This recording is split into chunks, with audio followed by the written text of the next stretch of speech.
Hey guys, it's Mr. Chu, and here's what you're going to learn today. By the end of this video, you should be able to solve a matrix using row echelon form. Now, we have this matrix, and we are asked to rewrite this matrix in row echelon form. We're given some rules, but we might have to use some additional rules.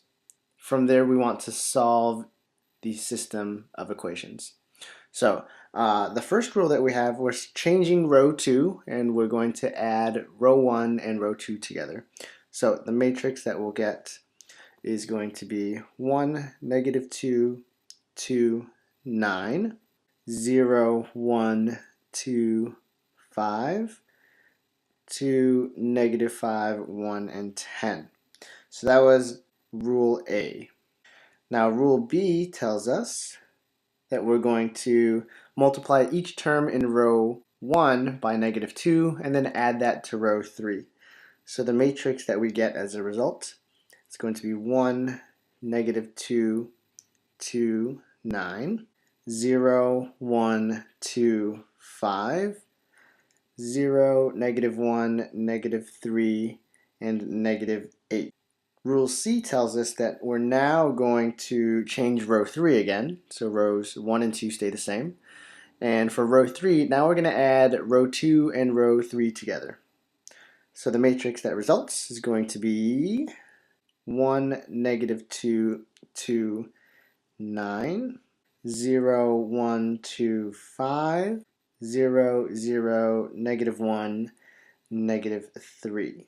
So this is almost in row echelon form. Now keep in mind, row echelon form, we want 1s in the diagonal if possible, and 0s underneath each of those diagonal 1s. Now we're almost there. We have a -1 in the last diagonal term. So what we want to do is make that a positive 1. So I'm going to create one more new rule. So the rule we're going to create is we're going to say that R3 is going to be equal to -R3. So we're just going to negate all the terms in row 3.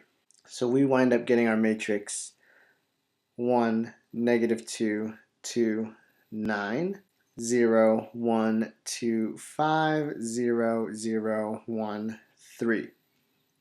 So let's make sense of this now. The first row, if we're using x, y, and z as our variables, the first row as an equation is going to be x minus 2y plus 2z equals 9.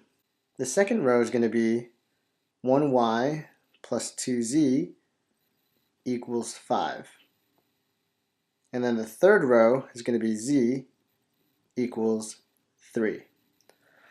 So our goal again with matrices, we're trying to solve the equations. We're trying to get x equals, y equals, and z equals. So far, we've got z equals. From there, we can just substitute these values in. And so we'll substitute z into the previous problem. So we'll substitute 3 into our second row. So we wind up getting y plus 2 times 3 equals 5, and we get y equals -1. Now we have two of our variables. We're just trying to find our last one. We can substitute both of those values in to the equation, and we'll get x minus 2 times -1 plus 2 times 3 equals 9.